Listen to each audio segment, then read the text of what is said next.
a soul-crushing moment and had people laugh with me about it instead. And it's so infectious. I mean, the way, like, I mean, really, for me, you know, comedy's better than sex because I'm kind of good at it. So. Oh, wow. Wow. I like that. I definitely like that. And you know, and I don't know what to say after that except if you're good at what you do, continue to do what you do. That's the best way to put it. Yeah, it's the truth. Yeah, I you know, I mean, I mean, comedy, I think, is all about, you know, we have to be as honest as we can be. We have to, you know, point out the elephant in the room. We have to be able to make fun of ourselves. So, you know, it's something that is really, you know, has always been fun for me to be able to laugh at, you know, my sort of condition in life, I guess, at all stages. So it's fantastic. It really is. So at any point in time, did you ever say to yourself, okay, guys, I'm tired of telling this story. Everybody know that what I did in my pants. Oh, yes. Yeah. Well, I think there was a point when not really so much then it was my friends were always disappointed that I didn't actually make it an actual bit when I became a professional comedian. Like, they're like, you're going to tell the poopy pants story, right? And I'm like, well, no, because they don't know all the people that were there. Like, it wasn't exactly like, it's not a story that, like, you know, I mean, you kind of had to know all the people there and everything. And it was like, there's a lot of inside jokes that went along with it. So it was like, they were always let down that, you know, that I didn't tell that story on stage, but it was just for us. But, you know, it was still fun to tell. I'll still tell it to them now. Yeah, it was fun. You know, I think this is more of like that, that knock joke that will never get old if you can ever find one. That's exactly what this is like. Right. Yes, sir. Exactly. Now, John, after you pooped in your pants and you told the story 3,000 times to each person in the school and your next door neighbors and your third cousins and everybody else, and you became big, you know, you stuck with it. And I want to say thank you. You really stuck with this thing and you continued on. You done big things, Chelsea, lately. We're going to talk about that later on also. But on your career path coming up as a successful comedian, what obstacles did you have to overcome to become a successful comedian? You know, I mean, anybody, at least when I started and before that, I think with comedy, now I think it's the same way now. With comedy, it's, you know, you have to really love the game, so to speak, because it's not going to love you back very much for a long time. It's a very, you know, it tests your resolve and your mettle to, like, really go, do you really want to do this? Because if you really want to do this, you're not going to get paid for a long time. You're going to have to grovel for stage time. You're going to have to, you're going to have to really, really chase this, you know, dream, before it starts paying off. Like, I was a doorman at the Comedy Store in Los Angeles for 2 years when I first got to LA. And, you know, I remember I used to get, like, you know, every now and then I'd get some stage time, like if they had somebody not show up or whatever, like, you know, I'd get a fallout or something like that. And I remember there's 3 rooms at the Comedy Store, and there's the smallest one is upstairs, and it's called the Belly Room. And there was a show going on that night, and I remember I had to check the IDs for all the people going into that show, because they would all go in the back door. And the lady running the show that night comes down after about an hour, and she's like, "Hey, I got this really big crowd up there tonight, and I got nobody to go up. Do you want to do maybe 10 or 15 minutes?" I'm like, and I was like, "Are you kidding me?" "Yeah, of course." So I changed my shirt and I ran up there, and I I did one of the best sets I'd ever had, up to that point, in front of that crowd. And I come off stage and I'm floating. It's like a Friday night. And I'm like, I'm going to be a star by Monday. And I got downstairs and the night manager's like, yeah, Cap, if you're done messing around, the ladies' room toilet backed up and it's flooding into the hallway. So here's a mop, and I'm out and I'm mopping the hallway as people are leaving the show that I just lit up, like that I just had a great set. Girls are walking by, going, hey, you were really funny. I'm like, yeah, thanks. Don't step in that. But it's like you have to really check your ego. Is really what it's about, and for forever. It really doesn't end with comedy. It's like you have to make sure you maintain your humility throughout your career, because it's still that's a place where you have to come from, is a place of humility. That's true. It really is. It's a big deal. Now, John, have you realized this? I'm listening to you talk. Have you realized this? You started out with poop. And when you first got your first shot, you ended up going right back to poop again, except it wasn't yours. They gave you a mark. I know. Wow. The thing is I end up telling a lot of, inevitably my set is going to include a lot of brown. It's just, there's a lot of poop in my set. But, if the crowd's really with me, mm-hmm. and they love it, it doesn't matter. It's like, it's great. If right. There's some nights when you can feel like the crowd is just like the larger half of the room or something is sort of put off by that kind of humor, then I can sort of I start counting those jokes in my head. Like I start, oh no, there's another.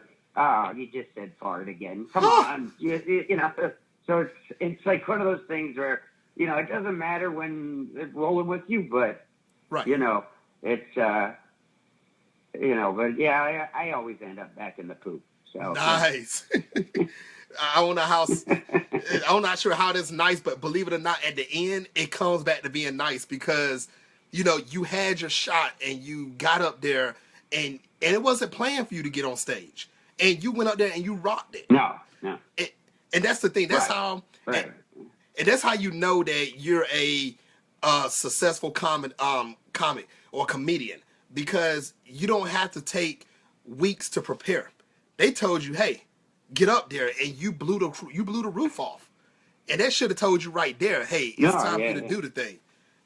Seriously. Yeah, and people ask me if I still get nervous now, like before I go on stage, and I'm like, of course I do. I think you're crazy if you don't. Like, if you're going to go up in front of a few hundred strangers and talk about, some of your most intimate, details of your life, mm-hmm. if you're not a little bit nervous about that, you're nuts. That's true. There's still an adrenaline rush. It's not but I was really, that was at a time back when I was a doorman. It was scary, but I still, I proved to myself that I could, I could come through, at a minute's notice. Like, let's go, let's do it. Mm-hmm. Now, John, do you feel that if you didn't take that step that day, if you'd have been like, nah, I'm going to stay here, I know my role, I'm going to stay as, at the door, do you think you'll be where you're at today? No. Well, that night in particular, I wouldn't have had a great story, but,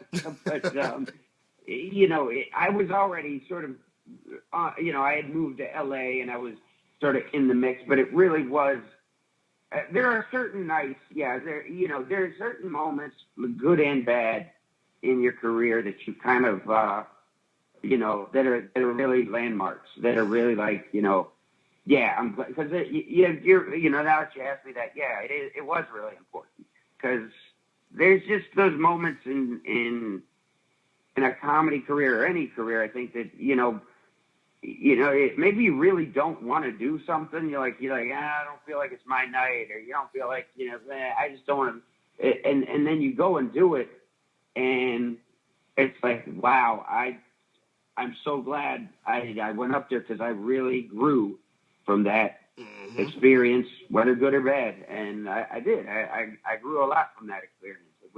It was humbling, and it was exciting first, and it was really, really helped my confidence. But then it brought me back down to earth at the same time. So yeah, it was good. It was definitely good. Hey, that's what I'm talking about, John. Because like I said before, you've done big things. You're doing big things, because your career is not over. It's nowhere close to being over. You're doing big No, things, no. and actually, while you're still coming up, and you had that shot right there, L.A. That's always a big crowd to actually do what you're doing. Um, do you feel that you had any true mentors to actually help you out on the way up to where you're at right now?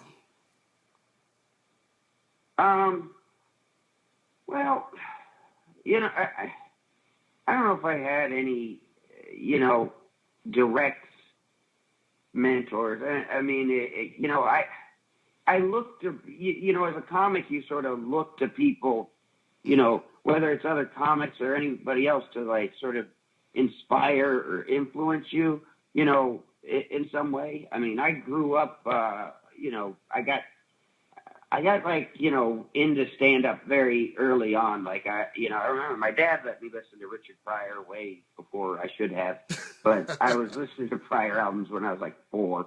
And, I couldn't really understand it other than the cuss words.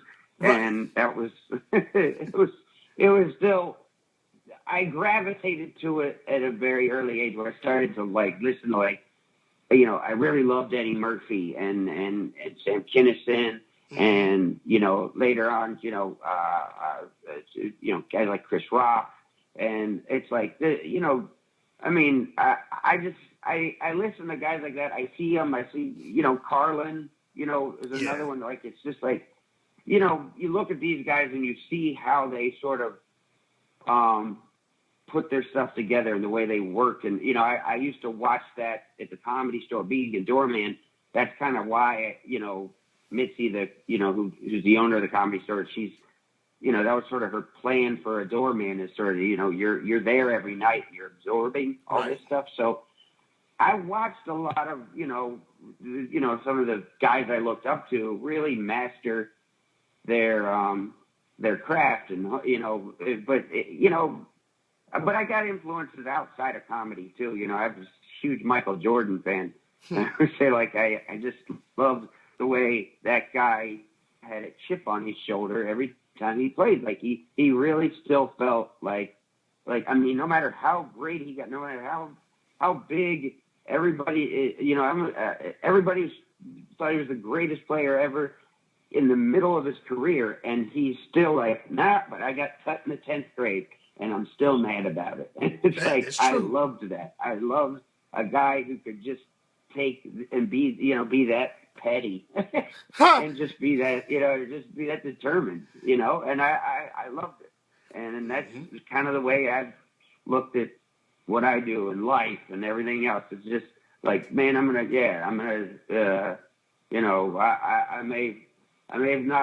not look so good for me at first, but yeah, I overcame, and I'm overcoming. Nice. So, yeah. Very nice. On Facebook, we're live on Facebook also, John. And Audrey Ratliff, she said so true. Experience really helps you grow. And I think she's actually referring back to when you jumped on stage and you did your thing at the Comedy Store, and you blew up. So big shout outs to you, Audrey, for that. Yeah, that is true. John, he got his experience. He was ready. He did jump on this thing, and he ran with it. Everyone, once again, listening worldwide right now, you can actually watch me live right now on Facebook.com/The Big Scoop with Coop. Tell your family, friends, and everyone to tune in right now. We do have a famous comedian on the line right now, John Caparulo. So tell everyone to tune in. blogtalkradio.com/The Big Scoop with Coop. What's going on, Brittany? So I just want to say thank you. Your fans are listening, John. People are listening, and we're loving everything that you're doing right now. Now, John, also, do you feel that... I appreciate that. Oh, yes, sir. Do you feel that comedy has changed for the better or the worse from the 80s and 90s up to right now? I think, I think it's gotten, both. I think everything is like that, though. I think, there's some things that, it's gotten better in the sense of like, like I remember when the internet sort of started to really blow up and, sort of take over, as far as media and entertainment and social media and all that stuff started to become really, really prevalent. I was afraid of it because I didn't really, I didn't start with that stuff being available, and it was like, I really didn't know how or, anybody was going to adapt to it or we were going to, stand-ups. It's like, how are we going to be able to do what we do, with this new medium? It might, I don't know. It was a scary outlook. But then as it went over time, and I started to use the internet myself for entertainment and I'm on YouTube and stuff all the time. Mm-hmm. It really is it's like there are so many ways now that you as a comedian can get your stuff out there. Like you can actually get it to the masses without having to go through, gatekeepers and things like that, who own television networks or radio stations or anything like that. Like you can just get you can get your comedy and your material out there, yourself if you want to. So that's beautiful. But I think the political correctness movement has made comedy very, it's watering us down a lot and it's making things difficult. Like, when I say, like, I think a comic's job is to point out the elephant in the room. It is. And I really think that, like, when they're starting to, clamp down on comics who might have said this, that, or the other, on stage, like, it's like, I just feel like stand-up comedy is the last bastion of free speech.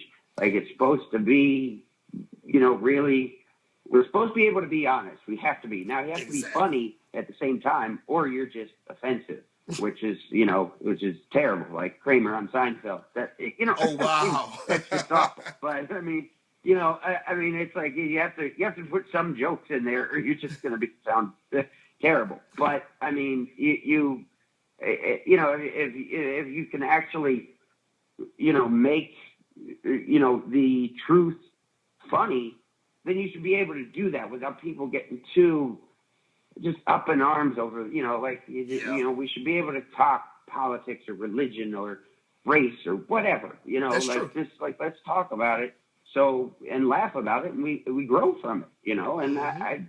it's starting to become harder and harder to do that, anymore. But, at the same time, like I said, there are so many venues and ways you can get your speech or whatever out there. So it's cool in that sense, but it's just, it's tough in another. So, everything always, has some way to suck, I guess. Hey, and that's true. But there is a positive and negative as far as it goes for, using the internet to get your material out there. You're right. You don't have to go through the gatekeepers anymore. You have so many social network sites that you can use to get your stuff out there, from YouTube to Vine, Vimeo, Facebook, Twitter, IG. It's all out there. And, one comedian that comes to mind besides you, John, that does that a lot, and that would be Kevin Hart. He uses social media, excuse me, like it's his best friend. So he actually brings you into his house. He brings you everywhere, and he's still doing his material and promoting at the same time. So that is true. Yeah, he's a brilliant comic, and I mean, he's like, over the past decade or so, he's really been able to, like find the best way to sort of get that, popularize what he's done and make more people aware of it. I mean, I remember when MySpace was popular, it was Dane Cook. They always talked about how he had mastered sort of that social media movement, and you know, he was on it all the time, and it was like, you know, that it's like, it's, you know, you really do have a lot of options and choices out there that you can use to get your comedy out there. I mean, when I first started, I remember I had a few TV deals back in the like 10 years ago, and like they set me up with meetings with writers, comedy writers, and you know, these guys, almost all of them were guys who initially came to Los Angeles to be comedians, stand-up comedians, but they didn't maybe have the charisma or the delivery or whatever. Yeah. But they could still write funny stuff. And so when you have like stuff like Twitter and things like that, guys like that can now circumvent, you know, maybe going on stage and just, you know, okay, look, here, I have funny stuff to say, so I'll put it out to the masses like this. So it really does give you a whole lot of options. That's true. Now, John, with a lot of your fans that's listening worldwide right now, and people that know you, they know you about this. So I have to ask you about it. How excited were you when you found out that you were chosen to be on Chelsea Lately? You know what, that show was, I mean, I thought it was really cool because Chelsea's one of those people that, you know, I mean, it's like, it's kind of like in high school, like when the cool kid likes you, you just feel like more important. Right. Yeah. And she's just been really cool. So it's like, you know, I was always really, you know, even before her show came out, like the fact that she acknowledged me and knew me and respected what I did, because I thought that was, you know, that was awesome. Because, you know, I thought she was really funny and talented and all that stuff. So it was like, you know, I love when, you know, game recognizes a game. That's awesome. Yeah. But when her show first started, it was just kind of like, you know, I wasn't even sure if anybody's really watching the show, because I'm like, you know, it's just this 11 o'clock or whatever show on E, and you know, I don't know. I don't know what the, you know, really how big it is. And, you know, because I don't go, you know, I stopped Googling my name like a long time ago because I don't want to, I'm afraid to see what there is. But I just didn't know how popular it was. And then about 2009 is when it really, really picked up. And like the crowds coming to my shows, like when I went, you know, I started going on the road more because the crowds for my shows just they like doubled basically, because it was, you know, I mean, like girls knew who I was. So it was like it was really, really, it was fantastic for that. So then it became, you know, her show went from this sort of like little, it was almost like our little secret, like me and the other few comics who got on there. And, you know, like it was our cool little thing that we were doing, but then it became like this really big phenomenon. And then, you know, they got, you know, the traffic started picking up. So there was a lot more people trying to get on that show. But at the same time, you know, throughout the entire run of the show, they kept asking me back at least every other week. I was on, I think it was like 150 episodes. So, I mean, it was great.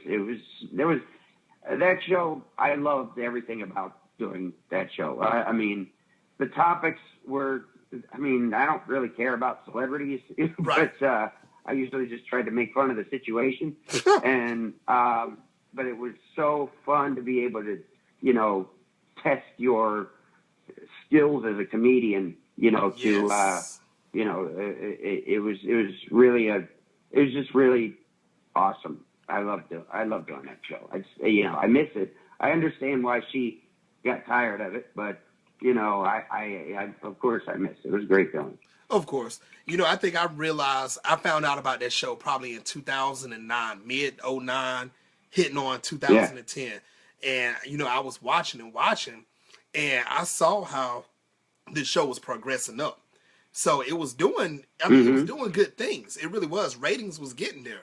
But, I mean, I still don't understand why, you know, it stopped. But, I mean, do you feel that it could actually start back up again? Do you feel like Chelsea could do it again? Or do you think that she's totally through? Your opinion? Well, I think it's possible. I don't, I'm not really tight with Chelsea in that way, like where, right. I mean, which it's like, she like, it's funny because, I mean, she and I like are real cool because I keep my distance, like, it's like, I just don't,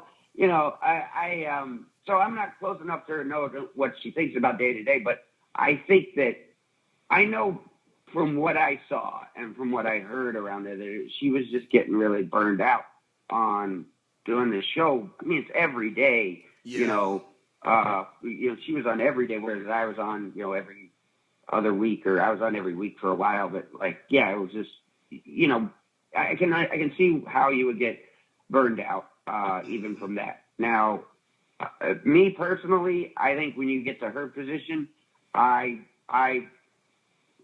stopped working altogether because I'm like, I mean, what else do you need to prove? You own a plane, you're fine. Exactly. But the fact that she keeps going with anything is impressive, and so and I admire that. And I mean, I joke about it myself about if I was in her shoes, I'd be out, but I probably wouldn't either. I mean, because it's in your bones. But right, I don't know. I mean, anything's possible because that show was so great and it was so beloved, and I can tell the fans really miss it.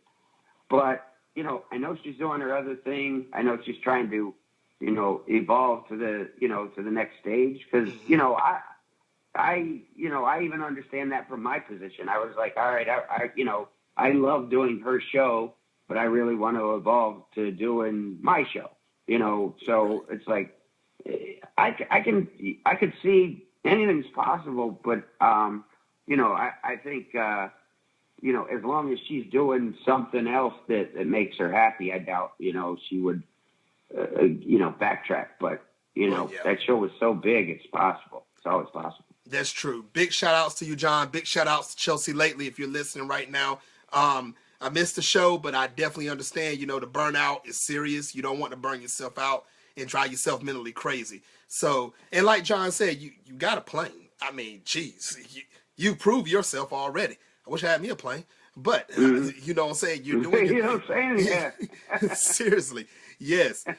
Now, John, are there any other projects that you're working on right now that you would like to talk about?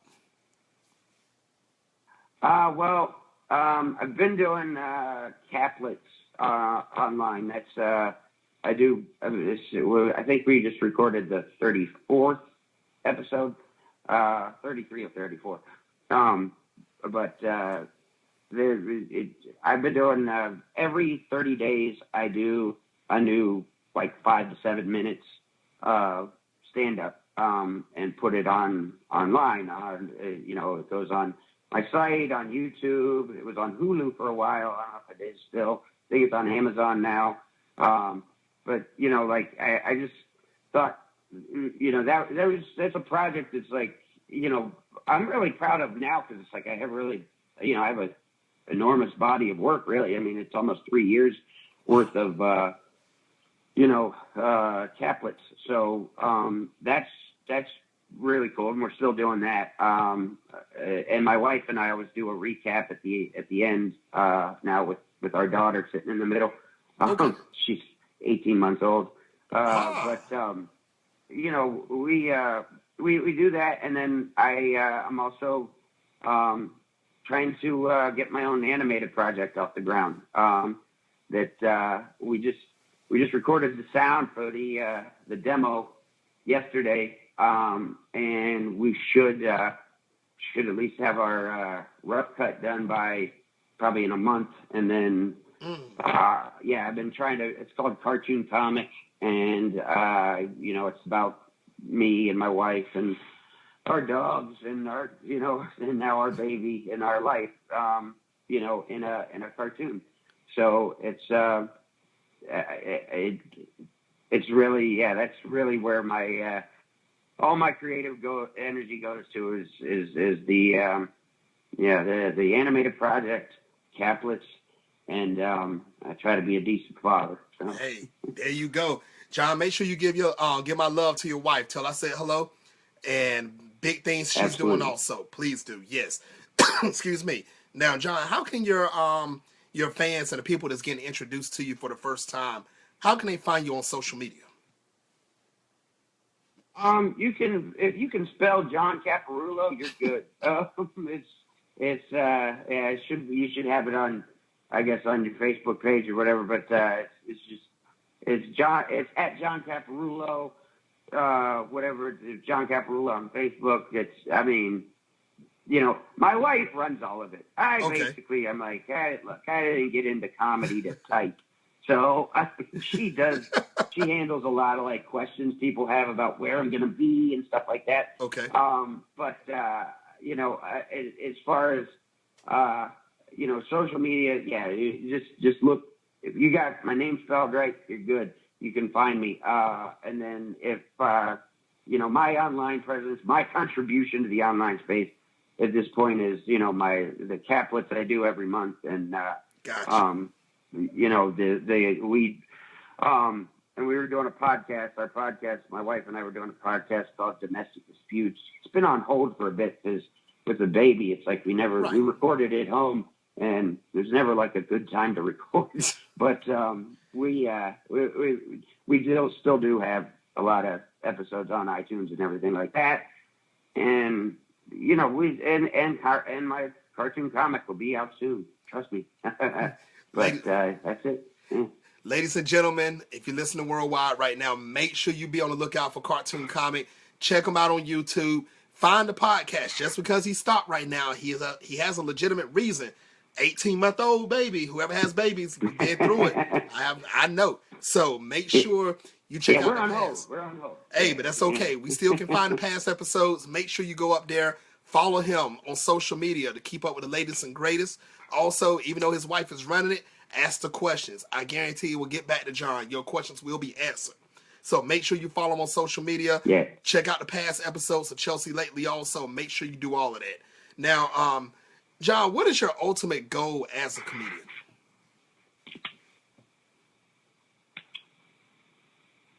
Say again? Yes, what is your ultimate goal as a comedian?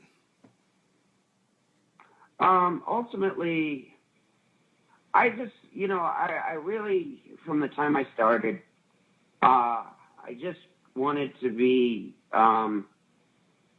genuinely good at it. And I really wanted to, I guess I just want to be recognized in the end of all of it, just as somebody who was when you talk about athletes, like that guy could play. Gosh. That guy could play. Like he was he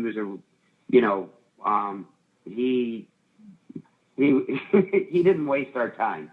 And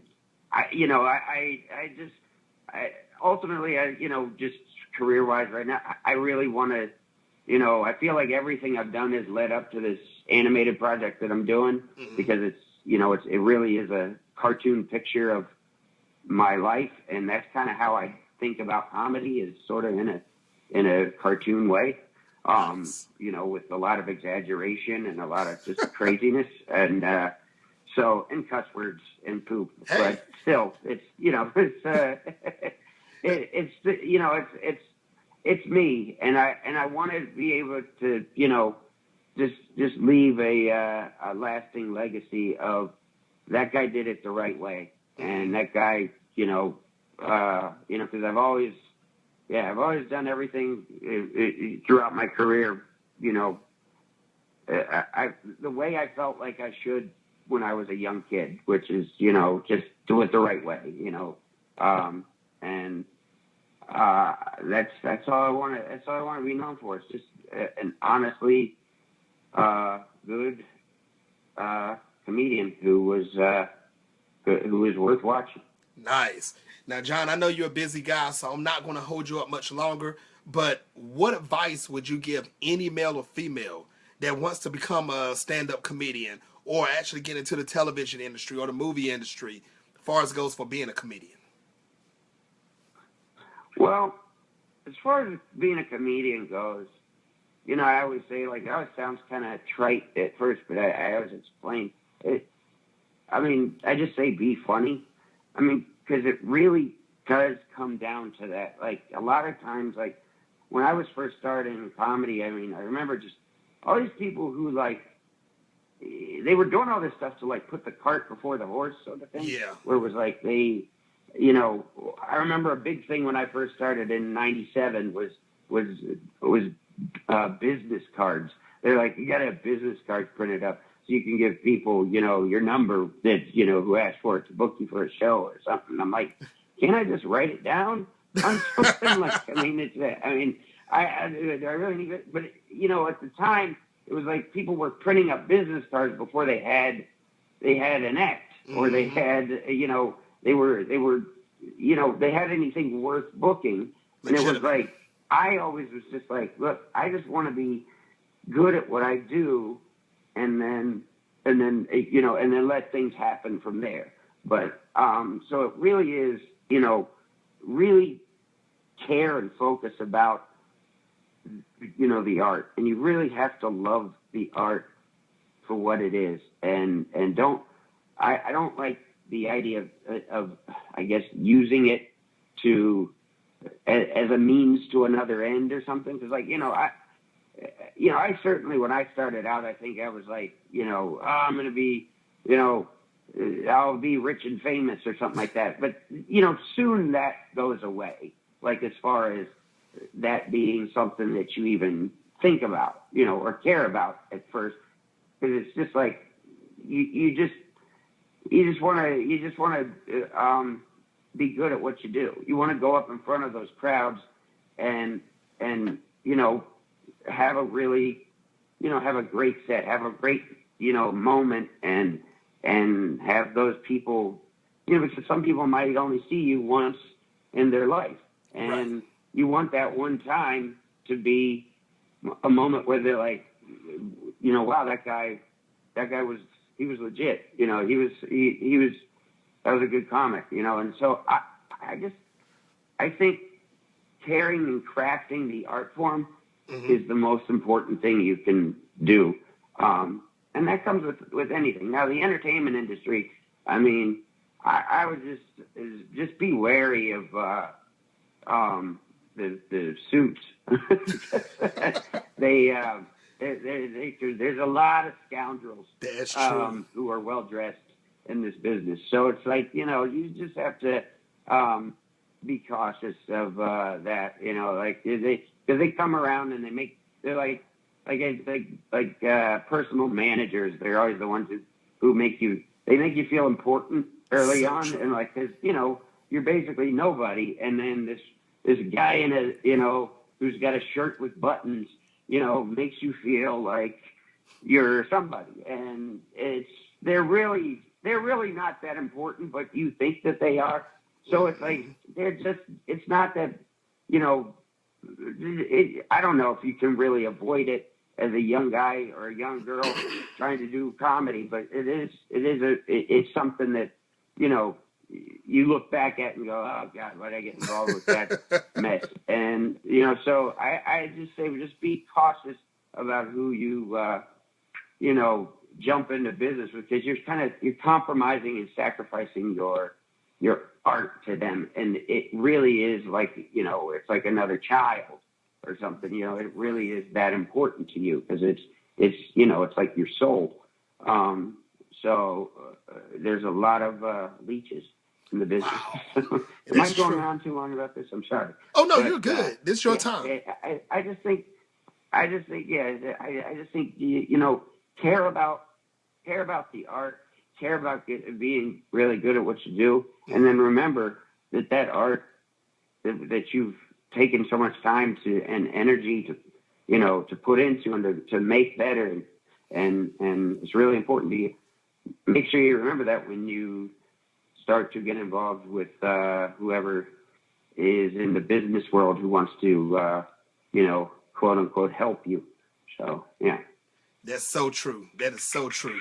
John, I want to say thank you for everything. Thank you for all the advice you've given. Once again, Your career is really still just starting. I don't hate to say just starting because you're not a rookie at this. You're doing big things, and there's way more for you to do. And I believe we will see way more of you. Yeah. And John, once again, I want to say thank you again for coming on the show. I really enjoyed it. Tell all your family, friends, associates once again, if you're watching right now worldwide, make sure you click that share button, the like button below. Make sure you click it so you make sure you don't miss no episodes of the Big Scoop with Coop. Also, make sure you follow John on social media. Check out his YouTube page. Check out everything he's doing. You got to keep up with him, everyone. Make sure you do it. John, once again, thank you for coming on. It's a pleasure, and I'd love to have you back on in the future. Love to come on. It was great talking to you. You are now my favorite Michael Cooper. Hi. The guy who played for the Lakers. He's now second. All right, you're my favorite Michael Cooper that I know. Absolutely. That's what I'm talking about. Thank you very much, John. You have a great night, and until next time, people, on the Big Scoop with Coop. You know what time it is? Time to hang out with Mr. Coop. With Mr. Cooper. With Mr. Cooper. With Mr. Cooper. Ladies Coop. From Mr. Cooper. From Mr. Cooper. From Mr. Hang with Mr. Coop. With Mr. Cooper. With Mr. Cooper. With Mr. Cooper. Ladies Coop. From Mr. Cooper. From the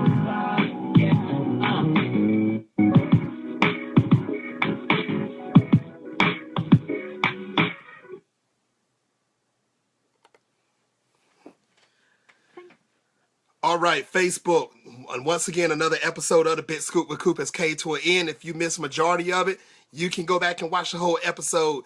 John is doing big things, man. Make sure, ladies and gentlemen, you do keep up with this. Keep up with him. He's doing big things. He blew up, of course, doing stand-up comedy, Chelsea lately. He's done so much. So make sure you do go follow him on social media if you're not already. Find him on YouTube. Also, once again, check out my website, thebigscoopwithcoop.com, where you can check out season 1 all the way up to season 5. Make sure you do click the subscribe button here. Also on facebook.com/thebigscoopwithcoop. And you can find me on Instagram and Twitter at MCOOP317. Tell your family, your friends, your associates about me. Make sure they do catch up. Hit the subscribe button, the share button below. Make sure, people. All right, guys, until next time on the Big Scoop with Coop.